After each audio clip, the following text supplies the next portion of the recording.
Hello दोस्तों, स्वागत है आप सभी का इडोटेरिया के एपिसोड 9 में। दोस्तों आज हम इडोटेरिया का प्रैक्टिस सेट नोक करेंगे, जिसमें कि दोस्तों आपको मालूम है कि हर सेट में जो होता है 50 क्वेश्चन होता है। दोस्तों अगर आप वीडियो में लास्ट तक बने रहेंगे तभी आपकी परीक्षाओं के लिए फ़ायदेमंद होगा। तो चलिए दोस्तों, बिना देरी के हुए अपने काम की ओर चलते हैं। सबसे पहले जो दोस्तों है कि कह रहा है कि मांसपेशियों में दर्द के उपचार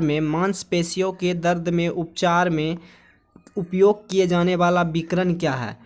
यानी कि मांसपेशियों के दर्द के जो उपचार में यानी कि उसके इलाज में उपयोग किया जाने वाला जो विकिरण है वो कौन सा दोस्तों? इंफ्रारेड है। मांसपेशियों के दर्द के उपचार में किया जाने वाला जो विकिरण है दोस्तों वो क्या है? इंफ्रारेड है। नेक्स्ट क्वेश्चन की ओर बढ़ते हैं। नेक्स्ट क्वेश्चन आप लोग कमेंट में आंसर दीजिएगा कि अदरक तना है, जड़ नहीं, क्योंकि इसमें क्या होते हैं दोस्तों? इसमें नोड और इंटरनोड होते हैं। इसमें अदरक जो होता है जिसको हम आदि बोलते हैं, इसमें नोड और इंटरनोड होते हैं। इसमें नोड और इंटरनोड होते हैं। नेक्स्ट क्वेश्चन बढ़ते हैं दोस्तों। नेक्स्ट क्वेश्चन आपका आंसर है कि बोरी एवं कुनो वन्यजीव अभयारण्य किस राज्य में है? तो बोरी एवं कुनो वन्यजीव अभयारण्य जो दोस्तों वो मध्य प्रदेश में है। कहाँ पे दोस्तों? मध्य प्रदेश में। मध्य प्रदेश में बोरी एवं कुनो वन्यजीव अभयारण्य कौन सा राज्य में है दोस्तों? मध्य प्रदेश में। आप लोग आंसर कमेंट में दीजिएगा तेजी से दोस्तों। कह रहा है कि राष्ट्रपति द्वारा राष्ट्रीय आपात की उद्घोषणा संसद के दोनों सदनों द्वारा कितने माह के भीतर अनुमोदित होना आवश्यक है? तो दोस्तों राष्ट्रपति द्वारा राष्ट्रीय आपात की उद्घोषणा संसद के दोनों सदनों के कितना माह के भीतर अनुमोदित होना आवश्यक है? तो दोस्तों 1 माह के भीतर होना आवश्यक है। नेक्स्ट क्वेश्चन की ओर बढ़ते हैं दोस्तों कि भारत में राष्ट्रीय आय का आकलन सर्वप्रथम किस वैज्ञानिक द्वारा किया गया था? तो भारत में राष्ट्रीय आय का जो आकलन जो सर्वप्रथम किस वैज्ञानिक द्वारा किया गया था? आरबी राव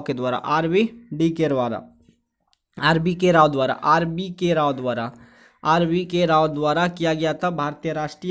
भारत में राष्ट्रीय आकलन जो किया गया था वो आरबी के राव द्वारा किया गया था। नेक्स्ट क्वेश्चन दोस्तों कह रहा है कि वर्ल्ड इकोनॉमिक आउटलुक रिपोर्ट निम्न में से किस संस्था के द्वारा प्रकाशित किया जाता है?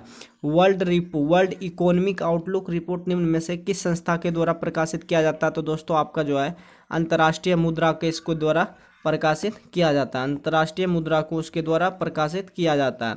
वर्ल्ड इकोनॉमिक आउटलुक रिपोर्ट निम्न में से किस संस्था के द्वारा प्रकाशित किया जाता है? तो अंतर्राष्ट्रीय मुद्रा कोष के द्वारा जारी किया जाता है। नेक्स्ट क्वेश्चन की ओर बढ़ते हैं दोस्तों। जल का जो अधिकतम घनत्व होता है दोस्तों वो 277 डिग्री केल्विन पर होता है। जल का जो अधिकतम घनत्व होता है दोस्तों वो 277 केल्विन ताप पर होता है दोस्तों। नेक्स्ट क्वेश्चन है कि सूची 1 को सूची 2 से मिलाइए। तो लैक्टिक अम्ल दोस्तों किस में पाएगा?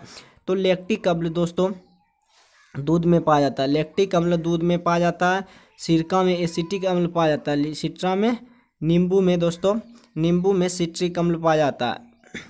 में सिट्रिक अम्ल पाया जाता है। जबकि ब्यूटराइक अम्ल दुर्गयुक्त मक्खन में पाया जाता है। तो दोस्तों आपको याद होगा लैक्टिक अम्ल जो पाया जाता है, लैक्टिक अम्ल किस में पाया जाएगा? दूध में। लैक्टिक अम्ल किस में पाया जाएगा? दूध में।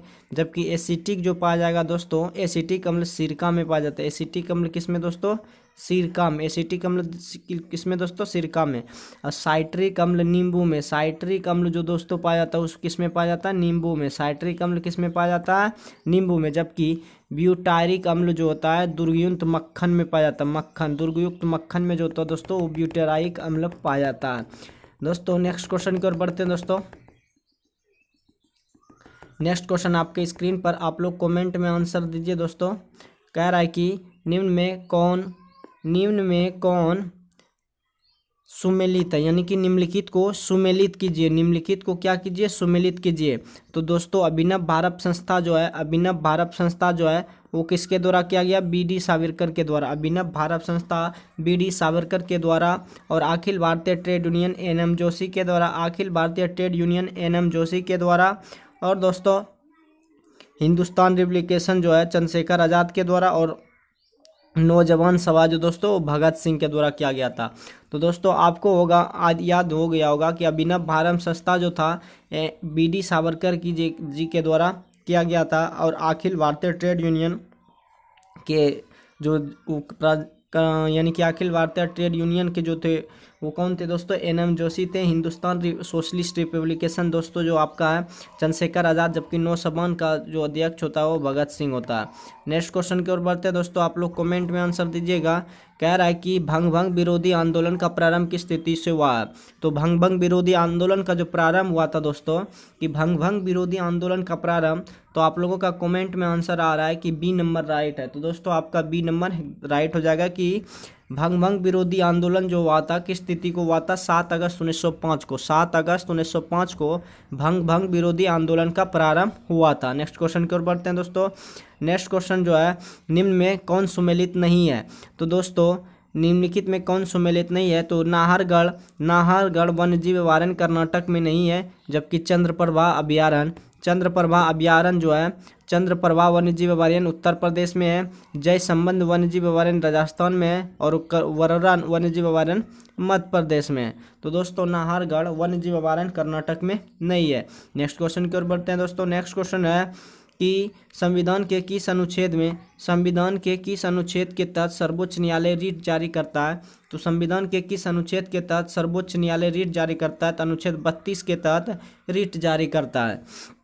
संविधान के किस अनुच्छेद के तहत सर्वोच्च न्यायालय रिट जारी करता है? तो अनुच्छेद 32 के तहत रिट जारी करता है। नेक्स्ट क्वेश्चन की ओर बढ़ते हैं दोस्तों। हिंदुस्तान रिपब्लिकन एसोसिएशन की स्थापना कहाँ की गई थी? तो कानपुर में की गई थी।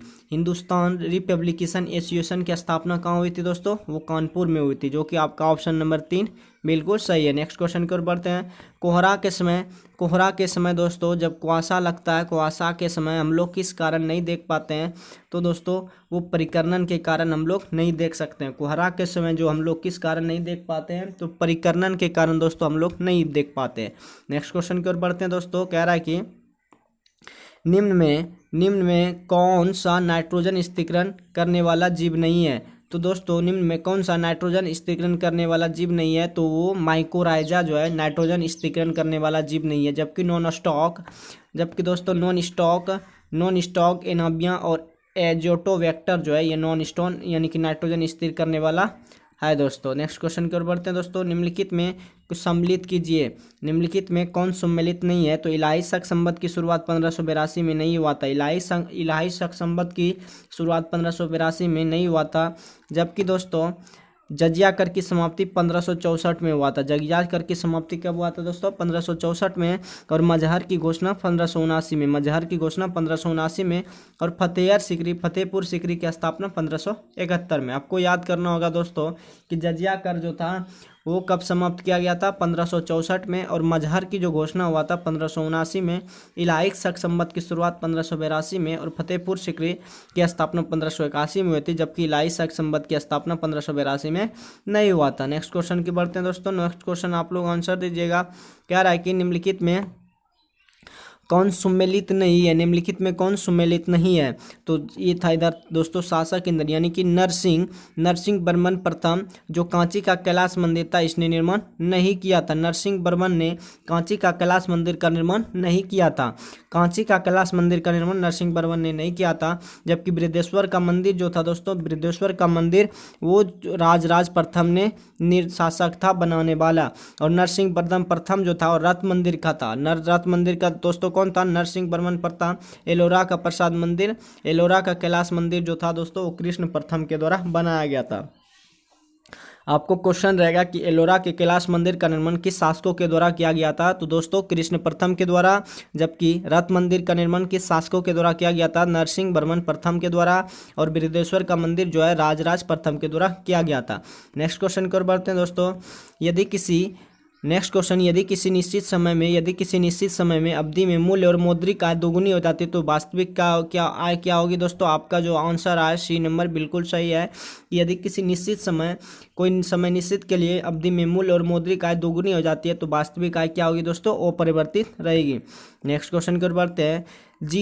जिला न्यायाधीशों की नियुक्ति कौन करता है? तो जिला न्यायाधीशों की जो नियुक्ति करता है दोस्तों, जिला न्यायाधीशों की नियुक्ति कौन करता है? जिला न्यायाधीशों की नियुक्ति जो है राज्यपाल करता है। जिला न्यायाधीशों की नियुक्ति कौन करता है दोस्तों? राज्यपाल करता है। नेक्स्ट क्वेश्चन की ओर बढ़ते हैं दोस्तों। कह रहा है पश्चिमी घाट पर पाए जाने वाले वनस्पति का प्रकार क्या है? तो पश्चिमी घाट पे जो पाई जाती है उसे दोस्तों ऑप्शन नंबर में ये जो है सदाहरित कहते हैं, सदाहरित कहते हैं। पश्चिमी घाट पर पाए जाने वाले वनस्पति किस प्रकार का है दोस्तों? सदाहरित है। नेक्स्ट क्वेश्चन की ओर बढ़ते हैं दोस्तों। नेक्स्ट क्वेश्चन कह रहा है, नेक्स्ट क्वेश्चन आपके स्क्रीन पर कह रहा है कि पश्चिमी घाट पर, तो दोस्तों आपका ये हो गया, निम्न में किस शासक ने वातापी कोंड की उपाधि धारण की थी? तो दोस्तों निम्न में किस शासक ने वातापी कोंड की उदाहरण दी थी? तो जो आपका आंसर आ रहा है कमेंट में, आपका ऑप्शन नंबर डी है कि नरसिंह वर्मन प्रथम ने वातापी कोंड की उपाधि धारण की थी। तो वातापी कोंड धारण करने वाला शासक कौन था? तो नरसिंह वर्मन प्रथम था। नेक्स्ट क्वेश्चन की ओर बढ़ते हैं दोस्तों। नेक्स्ट क्वेश्चन आप लोग आंसर दीजिएगा, ये विद्रोह से क्वेश्चन है कि 1857 की क्रांति के बाद, 1857 की क्रांति के बाद कौन सा विद्रोह हुआ था? तो दोस्तों 1857 की क्रांति के बाद जो विद्रोह हुआ था वो नील विद्रोह था, जिसमें किसानों को नील की खेती करने के लिए कहा जाता, जिससे नील की खेती करने को कहा जाता था। 1857 की क्रांति के बाद कौन सा विद्रोह हुआ था? तो नील विद्रोह हुआ था। नेक्स्ट क्वेश्चन की ओर बढ़ते हैं दोस्तों। निम्न में से कौन सा समिति चुनाव सुधार से संबंधित है? दोस्तों दिनेश गोस्वामी समिति है, इंद्रजीत गुप्ता समिति है और बोहरा समिति, जबकि ओम प्रकाश समिति शामिल नहीं है। निम्न में से कौन सा समिति चुनाव से संबंधित है? तो दिनेश गोस्वामी समिति उपस्थित है और इंद्रजीत गुप्ता समिति भी चुनाव से संबंधित है और लोहारा समिति भी संबंधित है। नेक्स्ट क्वेश्चन की ओर बढ़ते हैं दोस्तों। नेक्स्ट क्वेश्चन है कि व्यक्ति का भार जब लिफ्ट में, व्यक्ति का भार दोस्तों, व्यक्ति का जो भार है उस भार उस लिफ्ट में अधिक होगा जब क्या होगा दोस्तों? वो ऊपर की ओर त्वरित होने पर क्या होगा? ऊपर की ओर त्वरित होने पर दोस्तों व्यक्ति का जो भार जब लिफ्ट पे आप चढ़ते हैं तो जब ऊपर जाता है तो क्या होता है? ऊपर की ओर त्वरित होने पर भार, व्यक्ति का भार जो उस लिफ्ट में अधिक होगा जब क्या होगा? ऊपर में त्वरित होगा। दोस्तों नेक्स्ट क्वेश्चन की ओर बढ़ते हैं। कह रहा है कि सुमेलित कीजिए। कह रहा है निम्नलिखित में कौन सुमेलित नहीं है? इधर वंश है, इधर संस्थापक है। तो लोदी वंश का जो संस्थापक था वो इब्राहिम लोदी नहीं था। लोदी वंश का जो संस्थापक था वो इब्राहिम लोदी नहीं है। तो लोदी वंश का संस्थापक इब्राहिम लोदी नहीं है, जबकि मामलुक वंश का कुतुबुद्दीन ऐबक है। सैयद वंश का खिलजी कहाँ है? खिलजी वंश का जलालुद्दीन खिलजी है। खिलजी वंश का संस्थापक जो था वो जलालुद्दीन खिलजी था। सैयद वंश का जो संस्थापक था खिलजी कहाँ था? और मामलुक वंश का जो था कुतुबुद्दीन ऐबक था। कुतुबुद्दीन ऐबक जो किस वंश का संस्थापक था? वो मामलुक वंश का संस्थापक था। और दोस्तों लोदी वंश इब्राहिम लोदी का नहीं था, जबकि सैयद वंश खिलजी कहाँ का था? लोदी वंश इब्राहिम लोदी का नहीं था। नेक्स्ट क्वेश्चन की ओर बढ़ते हैं दोस्तों। तुजुक ए बाबरी का फारसी में अनुवाद किसने किया था? तो तुजुक ए बाबरी का जो फारसी में अनुवाद किया था दोस्तों वो फैजी ने किया था। तुजुक ए बाबरी का अनुवाद किसने किया था? तो दोस्तों वो फैजी ने किया था। तुजुक ए बाबरी का अनुवाद फारसी में किसने किया था? तो फैजी ने किया था। नेक्स्ट क्वेश्चन की ओर बढ़ते हैं दोस्तों। निम्न में कौन क्षोभ मंडल के संबंध में सही नहीं है? तो निम्न में कौन क्षोभ मंडल के संबंध में सही नहीं है? तो क्षोभ मंडल के मौसम संबंधी कोई घटना नहीं होता। क्षोभ मंडल में मौसम संबंधी कोई घटना नहीं होता। दोस्तों क्षोभ मंडल में ग्रीष्म ऊंचाई ग्रीष्म काल में बढ़ जाती है, बिल्कुल सही है। इसमें ऊंचाई बढ़ने के साथ तापमान भी कम होता है और क्षोभ मंडल की ऊपरी सीमा को ट्रोपोपाज कहते हैं, जबकि क्षोभ मंडल में मौसम संबंधी कोई घटना नहीं पाई जाती, नहीं घटती है। तो दोस्तों नेक्स्ट क्वेश्चन की ओर बढ़ते हैं। संवेग का मात्रक जो होता है किलोग्राम मीटर पर सेकेंड होता है। संवेग का जो है संवेग बराबर द्रव्यमान गुना वेग। दोस्तों संवेग का जो मात्रक होता है दोस्तों किलोग्राम मीटर पर सेकंड। संवेग का जो मात्रक होता है किलोग्राम मीटर पर सेकंड। दोस्तों नेक्स्ट क्वेश्चन की ओर बढ़ते हैं। 42वें संविधान संशोधन अधिनियम 1976 द्वारा इस भारतीय संविधान की प्रस्तावना को नए शब्दों को जोड़ा गया, वो कौन सा दोस्तों? तो दोस्तों समाजवादी है, पंथनिरपेक्ष है, अखंडता है। नेक्स्ट क्वेश्चन की ओर देखते हैं दोस्तों। नेक्स्ट क्वेश्चन कह रहा है कि भगत सिंह एवं बटुकेश्वर दत्त ने केंद्रीय विधानसभा में किसके विरोध में बम फेंके थे? तो दोस्तों वो ट्रेस डिस्प्यूट बिल था और पब्लिक सेफ्टी बिल था। भगत सिंह एवं बटुकेश्वर दत्त ने केंद्रीय विधानसभा में किसके विरोध में बम फेंके थे? तो ट्रेड डिस्प्यूट बिल था और पब्लिक सेफ्टी बिल था। तो ए बी और दोनों हो जाएगा। नेक्स्ट क्वेश्चन की ओर बढ़ते हैं दोस्तों। जास्कर हिमालय, जास्कर श्रेणी किस हिमालय में स्थित है? तो दोस्तों जास्कर श्रेणी जो है वो ट्रांस हिमालय में अवस्थित है। तो जास्कर श्रेणी किस हिमालय में अवस्थित है? तो ट्रांस हिमालय में अवस्थित है। नेक्स्ट क्वेश्चन की ओर बढ़ते हैं दोस्तों। कह रहा है कि दशहला बंदोबस्त निम्न में से किसके दिमाग में उपज थी? दशहला बंदोबस्त निम्न में से किसके दिमाग के उपज में थी? तो वो टोडरमल के दिमाग में थी। दशहला बंदोबस्त निम्न में से किसके दिमाग के उपज थी? तो टोडरमल के दिमाग के उपज थी। नेक्स्ट क्वेश्चन की ओर बढ़ते हैं दोस्तों कि दाचीग्राम राष्ट्रीय उद्यान, दाचीग्राम राष्ट्रीय उद्यान निम्न में किस वन्य जीव के लिए प्रसिद्ध है? तो दाचीग्राम राष्ट्रीय उद्यान जो दोस्तों निम्न में से किन वन्य जीव के लिए प्रसिद्ध है? तो हंगुल के लिए प्रसिद्ध है।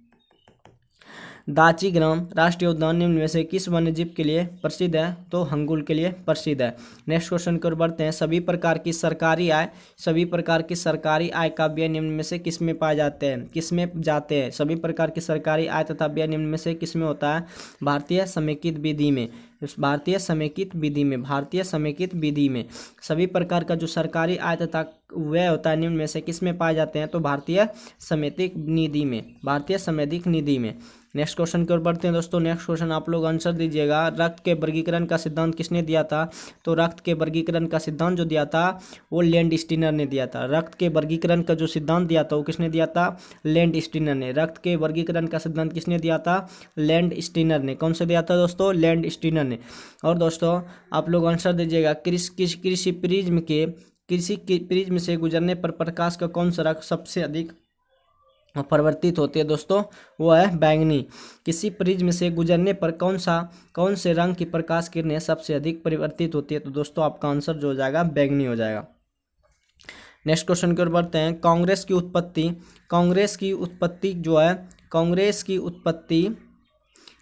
की उत्पत्ति जो दोस्तों के संबंध में सेफ्टी वॉल का सिद्धांत निम्नलिखित में किसने दिया था?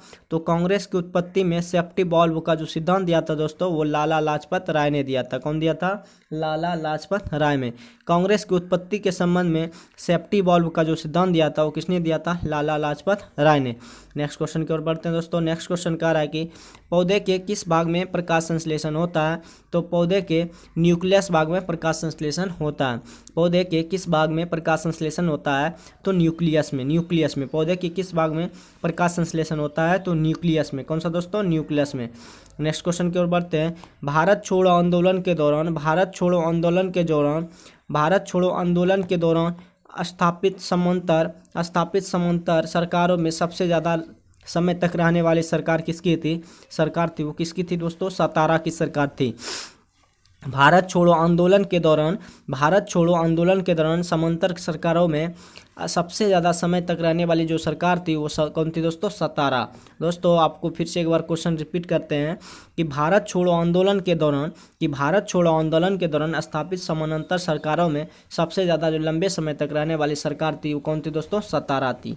नेक्स्ट क्वेश्चन की ओर बढ़ते हैं दोस्तों। नेक्स्ट क्वेश्चन कह रहा है कि प्रजापति जो उत्तर वैदिक काल में किसके प्रमुख देवता थे? तो प्रजापति जो थे उत्तर वैदिक काल में वो सृजन के देवता थे। कौन था दोस्तों? सृजन के देवता थे। प्रजापति जो थे वो गौतम की जो थी मौसी वो कौन थी? प्रजापति सृजन के देवता थे। कौन था दोस्तों? प्रजापति गौतमी जो थी वो सृजन के देवता थे।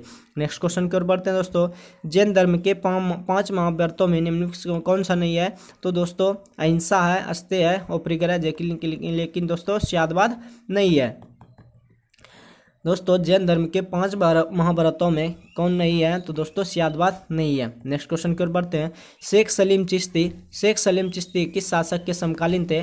तो दोस्तों शेख सलीम चिश्ती जो थे वो अकबर के समकालीन थे। शेख सलीम चिश्ती किस शासक से समकालीन थे?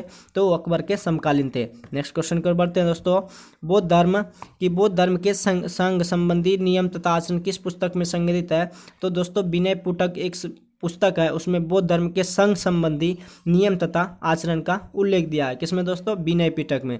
भारत में नेक्स्ट क्वेश्चन दोस्तों कि भारत में परमाणु ऊर्जा आयोग की स्थापना किस वर्ष हुई थी? तो दोस्तों आज़ादी के 1 साल बाद परमाणु ऊर्जा की आज़ादी के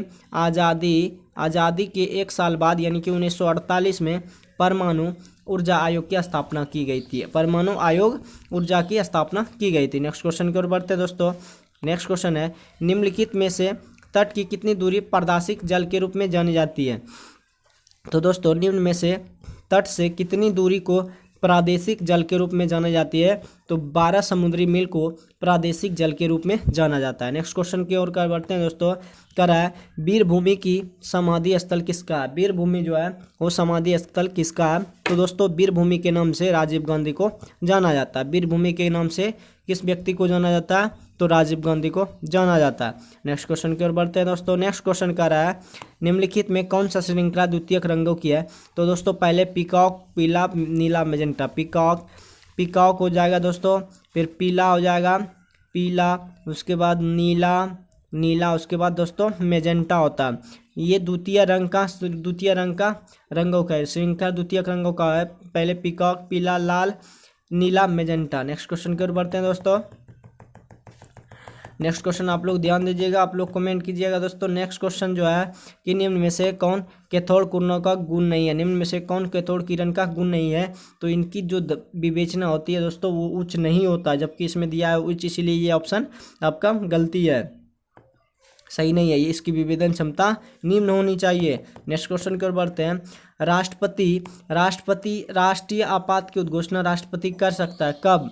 जब मंत्रिमंडल के लिखित सलाह पर कर सकता है। राष्ट्रीय आपात की उद्घोषणा राष्ट्रपति कर सकता है मंत्रिमंडल के लिखित सलाह पर। नेक्स्ट क्वेश्चन की ओर बढ़ते हैं कि राष्ट्रपति की संवैधानिक स्थिति के बारे में कौन सही नहीं है? तो दोस्तों आपका जो ऑप्शन नंबर ए आप लोग कमेंट कर रहे हैं कि राष्ट्रपति राष्ट्र का जो प्रतिनिधित्व करता है किंतु राष्ट्र का शासन नहीं करता, ये सही है, जबकि वह राष्ट्र का प्रतिनिधित्व करता है और शासन का भी, ये सही नहीं है। तो दोस्तों वह राष्ट्र का प्रतिनिधित्व नहीं करता है बल्कि राष्ट्र का शासन करता है, ये भी सही नहीं है। वह तो नहीं राष्ट्र का प्रतिनिधित्व करता है और नहीं शासन करता है, तो ये आपका ऑप्शन नंबर डी भी बिल्कुल गलत है। तो राष्ट्रपति राष्ट्र का प्रतिनिधित्व करता है किंतु राष्ट्र का शासन नहीं करता है। तो दोस्तों आपका 50 का जो है आपका ए नंबर बिल्कुल सही क्वेश्चन हो जाएगा। दोस्तों एडुटेरिया के एपिसोड 90 का सेट का जो 50 क्वेश्चन रहता है वो समाप्त होता है। अब इस सेट 9 में दोस्तों आपका जो समन्वय तत्व दिया है वो बहुत इंपॉर्टेंट होता है, तो दोस्तों हम उसको करते हैं। तो चलिए दोस्तों आप लोग वीडियो के अंत तक जरूर बने रहिएगा ताकि दोस्तों आपको कोई भी परीक्षा के लिए महत्वपूर्ण फायदे हो सकते हैं।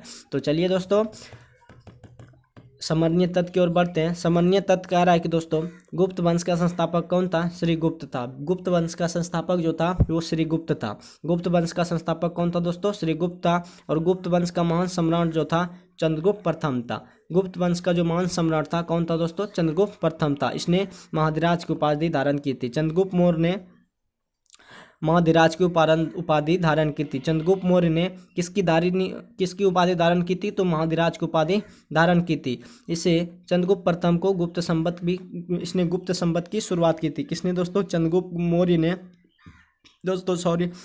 प्रथम ने गुप्त संवत की शुरुआत की थी।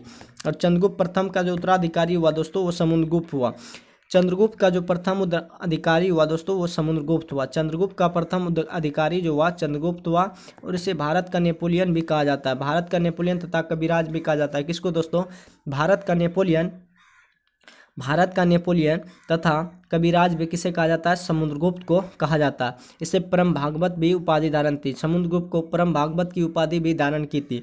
समुद्रगुप्त को परम भागवत की उपाधि धारण की थी। इसके दरबार में कवि हरिसेन तानसेन, इसके दरबार में प्रसिद्ध कवि हरिसेन रहते थे। किसके दरबार में? समुद्रगुप्त के दरबार में प्रसिद्ध कवि जो थे हरिसेन रहते थे। और समुद्र का उत्तराधिकारी जो हुआ चंद्रगुप्त द्वितीय हुआ। समुद्रगुप्त का जो उत्तराधिकारी हुआ दोस्तों वो चंद्रगुप्त द्वितीय हुआ। और इसके शासनकाल में फाह्यन भारत आया था। चंद्रगुप्त द्वितीय के शासनकाल में फाह्यन भारत आया था। चंद्रगुप्त द्वितीय के शासनकाल में फाह्यन भारत आया था। इसके दरबार में कालिदास, धन्वंतरि, ब्राह्मण जैसे विद्वान रहते थे। चंद्रगुप्त द्वितीय के दरबार में कालिदास, धन्वंतरि, ब्राह्मण जैसे विद्वान रहते थे। और चंद्रगुप्त का जो उत्तराधिकारी हुआ वो दोस्तों कुमारगुप्त हुआ। चंद्रगुप्त का जो उत्तराधिकारी हुआ दोस्तों कुमारगुप्त हुआ। इसने नालंदा विश्वविद्यालय की स्थापना की थी। कुमारगुप्त ने नालंदा विश्वविद्यालय की स्थापना की, जबकि बकेतार खिलजी ने इसे नष्ट किया था। प्रसिद्ध सुदर्शन झील पुनरुद्धार किया स्कंदगुप्त ने। अंतिम गुप्त शासक जो था विष्णुगुप्त था।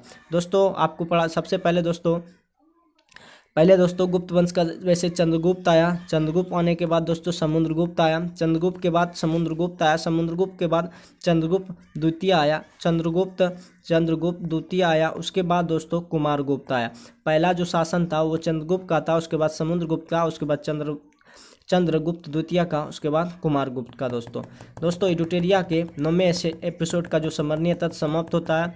तो दोस्तों अगर ये वीडियो आपको अच्छा लगे तो वीडियो को लाइक शेयर अपने दोस्तों के साथ जरूर कीजिएगा। बाकी 10वें एडुटेरिया के जो 10वें सेट है वो मैं नेक्स्ट वीडियो में कराऊंगा।